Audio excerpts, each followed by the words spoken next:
Fala galera, estamos aí para mais um vídeo de terça-feira. Peço que me acompanhe. Se você não é inscrito no canal, se inscreva, ativa o sininho lá se não ficar ativado. Curte, comenta, se foi útil para a sua vida, compartilha porque vai ser útil para outras vidas também. Estamos lendo o livro, ou melhor, a Carta aos Romanos, escrita por Paulo. Estamos no capítulo 9. Vamos dar seguimento. Está escrito assim: digo a verdade em Cristo, não minto. Minha consciência o confirma no Espírito Santo. Tenho grande tristeza e constante angústia no meu coração, pois eu até desejaria ser amaldiçoado, separado de Cristo por amor de meus irmãos, os de minha raça, o povo de Israel. Olha só, aqui Paulo começa expressando o amor que ele tem ao povo de Israel. O amor que ele tem ao povo de Israel. Mas Paulo foi separado do povo de Israel porque o povo de Israel não aceitou a Jesus Cristo. Assim como Pedro, Tiago, João, André, Filipe, Bartolomeu e os outros discípulos, e outras pessoas também que aceitaram Jesus Cristo, acabou sendo separado do povo de Israel. Paulo também. Mas ele sabe que aquilo ali era o povo dele. Ele tem apego pelo povo dele. Quem não quer ver o povo, seu povo, sua família, sua comunidade prosperar, viver bem, estar diante de Deus, estar no caminho certo, estar debaixo da promessa de um dia ele vir buscar? Quem não quer ter a família salva? Aqui Paulo está dizendo: eu gostaria, se a minha causa estivesse errada, quem dera se Jesus não fosse Jesus, eu ia estar com vocês, mas Jesus é o próprio Salvador, é o próprio Senhor, eu não vou largar ele por vocês. Jesus uma certa vez disse: não pense que eu vim trazer, se eu não me engano, Mateus 10, 34. Não pense que vim trazer paz, vim trazer espada. Aquela espada que causa divisão entre pai e filho, mãe e filha, sabe? Na questão do conhecimento. Tem famílias por aí que infelizmente está separada. Separada por quê? Tem pessoas que conheceram a Cristo e na família deles tem pessoas que seguem outros deuses.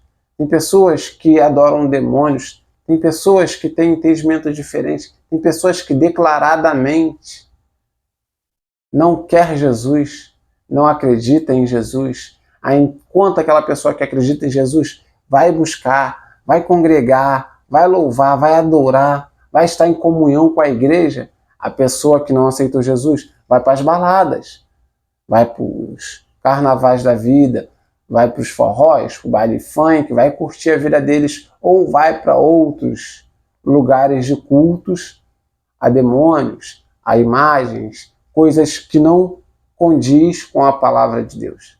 Então, Cristo veio para causar divisão, para causar guerra entre essas pessoas, porque não tem como ter comunhão. Infelizmente, digo comunhão nas ideias, comunhão no dia a dia, comunhão nas práticas, comunhão nos lugares onde se frequentam. Tá entendendo? Porque Deus não se agrada disso. Não se agrada de alguém que serve Ele frequentar os mesmos lugares de alguém que serve a demônios, ou de alguém que não serve a Deus, que não teme a Deus. Quando eu falo não teme, eu estou falando de respeito, consideração, obediência. Imagina eu, temente a Deus, busco estar nos caminhos de Deus, porque eu amo muito um irmão meu, ou amo muito um colega meu, eu vou com ele para bailes funks, vou com ele curtir carnaval, vou com ele para outros lugares. Imagina. Eu vou estar fazendo o quê? Eu vou estar negando a palavra de Deus. Deus fala que a gente não pode servir dois deuses. Eu sei que quando ele fala que não dá para servir dois deuses, está falando do dinheiro e Deus. Mas aqui eu também posso falar que não dá para servir a demônios e servir a Deus. Sabemos muito bem o que atua no carnaval. No carnaval, o carnaval mesmo já diz festa da carne. E A palavra diz que a carne busca as coisas da carne, enquanto o Espírito busca as coisas de Deus. Então quem está no carnaval está buscando as coisas da carne. E quem está no carnaval é amigo do mundo. A palavra também diz: aquele que é amigo do mundo é inimigo de Deus. Então, está entendendo? Então traz essa divisão. Paulo está falando aqui, ele até ama o povo de Israel, ele até ama o povo dele. Ele gostaria de estar com o povo dele. Mas continuando.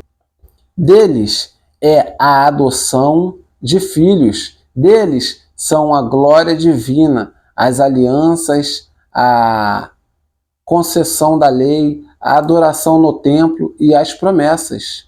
Deles são os patriarcas, e a partir deles se traça a linhagem humana de Cristo, que é Deus acima de todos, bendito para sempre. Amém. Ele vem falando aqui: poxa, mas o povo de Israel esteve desde o começo debaixo da promessa.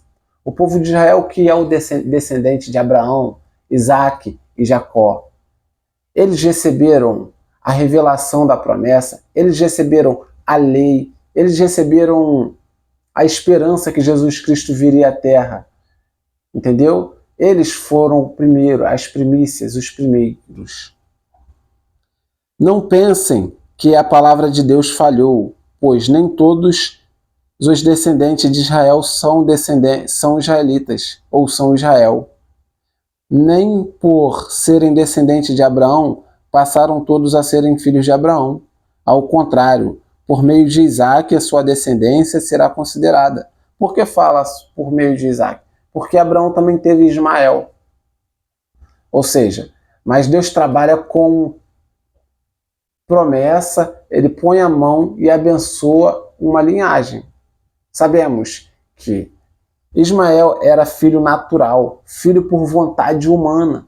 Já Isaque era filho da promessa, filho por vontade de Deus. Então, era descendência de Isaque.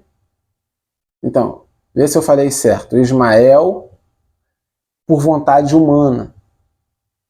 Isaque por promessa, vontade de Deus. Então, é na vontade de Deus que se estabelece os herdeiros, os abençoados, os que recebem a promessa de Deus para dar seguimento. Tem que ser debaixo da vontade de Deus. Noutras palavras, não são os filhos naturais que são filhos de Deus, mas os filhos da promessa, e que são considerados descendentes de Abraão, pois foi assim que a promessa foi feita. No tempo devido, virei novamente, e Sara terá um filho, como eu disse. É o filho da promessa. E esse não foi o único caso. Também os filhos de Rebeca tiveram um mesmo pai, nosso pai Isaque. Todavia, antes que os gêmeos nascessem, ou fizessem qualquer coisa boa ou má, a fim de que o propósito de Deus, conforme a eleição, permanecesse, não por obras, mas por aquele que chama, foi dito a ela: o mais velho servirá o mais novo, se referindo a Jacó e Esaú. O mais velho, Esaú era o mais velho, servirá o mais novo, que era Jacó. O mais velho servirá o mais novo, como está escrito: amei Jacó e rejeitei Esaú. Então, o que diremos? Acaso Deus é injusto? De maneira nenhuma, pois ele diz a Moisés: terei misericórdia de quem eu quiser ter misericórdia. Terei compaixão de quem eu quiser ter compaixão. Aqui tem uma coisa que eu quero que você guarde, que eu guarde. Nós temos que guardar isso. Deus é soberano. Deus sabe de todas as coisas. E não adianta a gente ficar dizendo para Deus, perguntando para Deus por que isso, por que ele fez isso, por que ele fez aquilo, por que ele decidiu isso, por que ele decidiu aquilo. Acaso eu ou você tem capacidade de dar conselhos a Deus? O Deus que conhece o amanhã, o Deus que conhece o ontem, o Deus que conhece o hoje, o Deus que sabe de todas as coisas e conhece os corações e as intenções. Acaso eu tenho capacidade de dar conselhos a Deus? Ou de questionar por que o Senhor fez isso? Eu acho que o Senhor está errado. Eu tenho o direito de fazer isso? Eu tenho a capacidade de fazer isso? Você tem? Então, Deus é soberano. Como ele disse a Moisés, terei misericórdia de quem eu quiser ter misericórdia. Terei compaixão de quem eu quiser ter compaixão. Ponto. Aqui está ponto. Aqui não deixa 3 pontinhos para alguém comentar. Aqui não é uma pergunta para você dar sua opinião. Para eu dar minha opinião. Continuando. Portanto, isso não depende do desejo ou do esforço humano, mas da misericórdia de Deus. Pois a Escritura diz ao faraó, eu o levantei exatamente com este propósito, mostrar em você o meu poder, e para que o meu nome seja proclamado em toda a terra. Portanto, Deus tem misericórdia de quem Ele quer e endurece o coração de quem Ele quer. Tem pessoas que falam, mas Deus endureceu o coração de Israel. Eu não vou perder meu tempo aqui explicando, não. Porque a palavra de Deus diz, Deus tem misericórdia de quem Ele quer e endurece a quem Ele quer. Ele sabe de todas as coisas. Eu não preciso estar tentando explicar com palavras bonitas para você. Nem preciso estar buscando palavras bonitas para justificar Deus. Deus sabe de todas as coisas. Só devo dar graças a Ele. Devo reconhecer que Ele é Senhor. Devo me submeter, reconhecer também que eu não mereço estar onde estou. Eu não mereço vestir uma camisa com o nome de Jesus. Mas eu visto porque Ele me deu a graça, Ele me fez um favor. E eu sou grato por esse favor. Devemos ser gratos pelo favor que Ele nos deu. Continuando. Mas alguém de vocês me dirá, então por que Deus ainda nos culpa? Pois quem resiste à vontade dele? Mas quem é você, ó homem, para questionar a Deus? Ou seja, a gente não pode estar fazendo esse tipo de pergunta para Deus. Ah, Deus sabe de todas as coisas, então é Ele que fez isso comigo. E Deus endurece os corações, então Ele endureceu o meu coração. Eu estou onde eu estou por causa de Deus. Não. Não. Você está onde está por causa das suas escolhas. Eu estou onde eu estou por causa das minhas escolhas. Entendeu? Eu escolho aceitar a Jesus Cristo ou não. Mateus capítulo 10, versículo 32 e 33.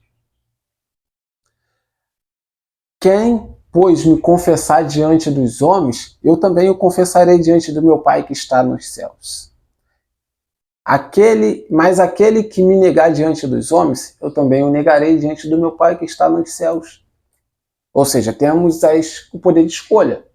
Temos as opções. A gente escolhe. Jesus disse, eu sou o caminho, a verdade e a vida. Ninguém vê o Pai senão por mim. Então, tem um caminho. Se tem um caminho, você pode escolher andar por ele. Entendeu? Então, baseado nas nossas escolhas, vêm as consequências. Entendeu? Acaso aquilo que é formado pode dizer ao que formou, por que me fizeste assim? O olheiro não tem direito de fazer do mesmo barro um vaso para fins nobres e outros para uso desonroso?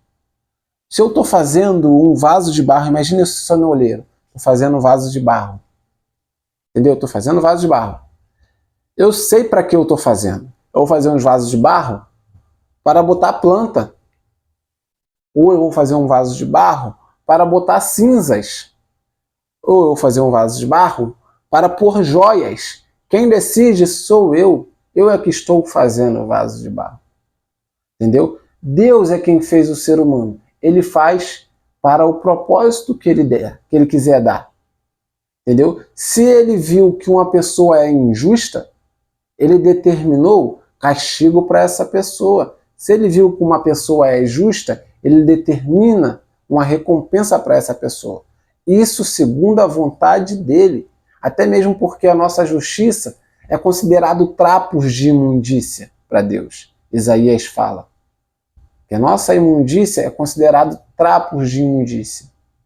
Às vezes a gente pega e doa uma cesta básica, mas só Deus sabe nosso coração e a nossa intenção. Tem gente que doa, às vezes nós doamos alguma coisa ou fazemos algo de bom por alguém na intenção de ser visto. As pessoas viu, já ganhamos a nossa recompensa, porque a gente queria ser visto, já fomos vistos. Mas com Deus não é bem assim. Jesus diz, a sua mão direita não deve saber o que sua mão esquerda faz, ou vice-versa.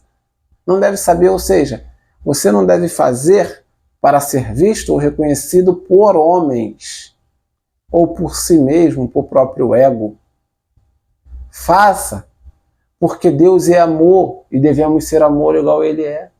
Se vemos alguém passando necessidade, temos a capacidade de ajudar, vamos ajudar. Com a consciência de que essa pessoa está precisando de ajuda. Não com a consciência de ser visto, não para massagear o nosso ego, mas também com a consciência de que devemos ser igual a Deus. Se Ele é amor, também vamos ser amor. Se Ele ama o nosso próximo, também vamos amar. Entendeu? E se Deus, querendo mostrar a sua ira, torna conhecido o seu poder, suportando com grande paciência os vasos de ira, preparados para a destruição.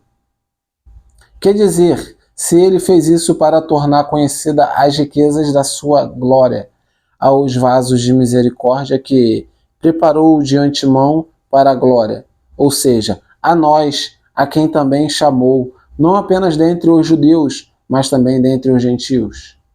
Como ele diz em Oséias, chamei meu povo, a quem não é meu povo, e chamei a mim amada, a quem não é minha amada. E acontecerá que no mesmo lugar em que se lhes declarou, vocês não são meu povo, eles serão chamados filhos de Deus. Aqui está falando de nós. A gente consegue ver mais enfaticamente, mais exatamente na igreja do primeiro século, do segundo século. Das igrejas em volta ali de Israel, na Ásia, naqueles continentes ali na Europa, em volta de Israel. Quando a palavra se expandiu por meio de Paulo e dos seus discípulos, e a palavra se expandiu para Efésios, para Gálatas, para Filipenses, para Colossenses, para Tessalonicenses, Colossenses. Aí a palavra se expandiu para esses lugares em volta de Israel, onde estavam os gentios. Até então, aquele povo não procurava o Deus verdadeiro, porque ele não conhecia. Sabe? Esse povo adorava outros deuses, estava distante do Deus verdadeiro, estava distante do único Deus. Eles adoravam a demônios, adoravam a Deus da vaidade, adorava a Deus da prosperidade, adorava a Deus da água, a Deus do sol. Igual hoje em dia tem religiões que seguem santo para isso, santo para aquilo lá. A Bíblia diz que só há um Deus. A Bíblia diz, não fará para ti imagem de escultura. A Bíblia fala também para não adorar ídolos. A Bíblia também fala que só há um mediador entre Deus e o homem, Jesus Cristo, o homem, está em Timóteo. Só há um mediador, só há um Deus. Entendeu? Então, não conhecia esse Deus que é único. Igual tem pessoas hoje em dia que não conhecem esse Deus. Hoje em dia, muitos não conhecem esse Deus porque recusam ouvir a palavra, recusam se submeter à palavra, recusam obedecer à palavra, preferem seguir paixões, preferem seguir movimentos, preferem seguir outros homens, preferem seguir lugares ou coisas que vá satisfazer o ego deles, que vai satisfazer as paixões deles. Porque quem procura se satisfazer em santos, quem procura se satisfazer em religiões imediatas e diferentes do que a palavra diz, está procurando alguma coisa para o próprio ego. Ninguém vai até um lugar onde se faz um pedido ou uma oferenda, coisa do tipo, sem querer algo em troca. Para massagear o ego, para conquistar bens materiais. Mas quem se aproxima de Deus e passa a conhecer a Deus, sabemos que temos interesse, a princípio. Eu costumo dizer que a gente não, todos os que se aproximam de Deus se aproximam com interesse. Se não for 99%, é 100%. No interesse de se ter salvação, no interesse de ser liberto, no interesse de ser restaurado. Diferente de outros lugares, Deus não é um Deus que toma lá, dá cá, ou seja, que te cobra alguma coisa. Tudo que Ele fez por você foi de graça. A única coisa que Ele te pede é obediência, para que você não atraia para você maldição de novo. Jesus disse sobre a casa limpa. Se a casa estiver limpa e estiver vazia, o inimigo volta. Não adianta a gente se aproximar de Deus, Deus limpa a nossa casa e depois a gente não busca Ele mais. Alguém vai ocupar esse lugar. Continuando, para a gente não perder o foco. Isaías exclama com relação a Israel: embora o número dos israelitas seja como a areia do mar, apenas o remanescente será salvo, pois o Senhor executará na terra a sua sentença rápida e definitivamente. Como anteriormente disse Isaías: se o Senhor dos Exércitos não nos tivesse deixado descendentes, já estaríamos como Sodoma, semelhante a Gomorra. Agora tem um detalhe importante, serve para mim, serve para você.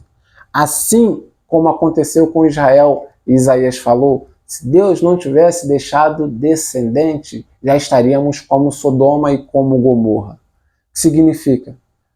São poucos. Infelizmente são poucos que se direcionam a Deus. São poucos que buscam a Deus. São poucos que se submetem a Deus. São poucos, infelizmente, que serão salvos. Eu não gostaria de estar falando isso aqui, mas eu estou falando porque o que aconteceu com o povo de Israel no passado é comparado ao que vai acontecer com Israel espiritual. Israel no passado vivia debaixo da lei. Israel espiritual é os que estão debaixo da graça, do favor de Jesus Cristo, se submetendo a Jesus Cristo.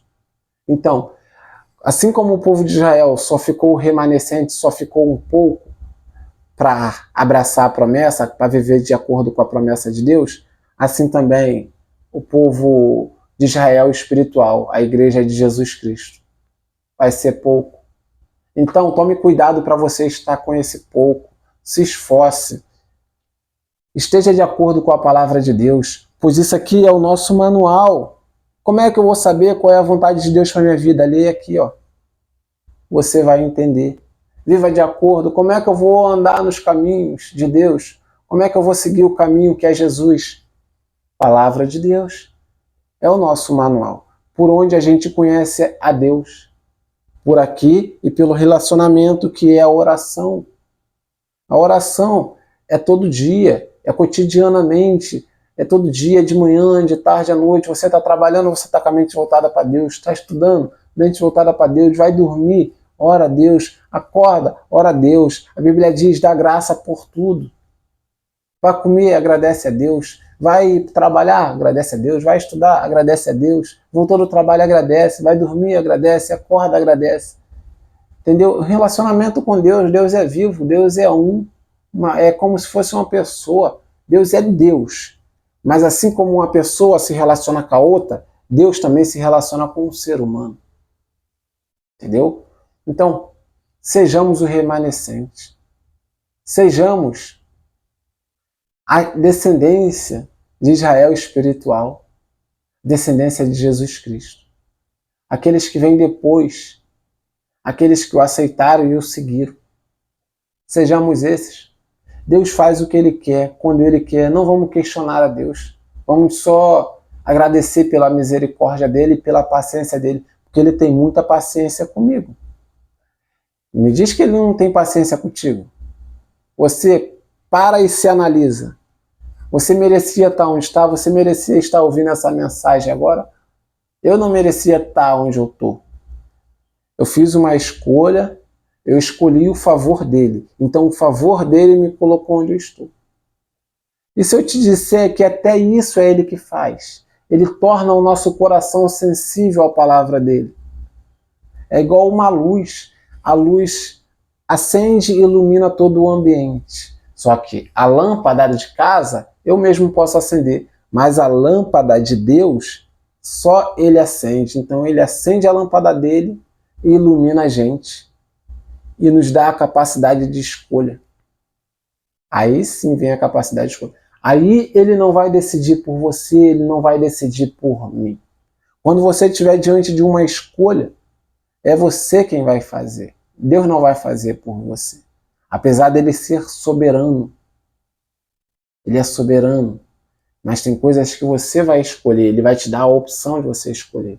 Eis que põe diante de você a bênção e a maldição. Aí ele aconselha, escolha a bênção.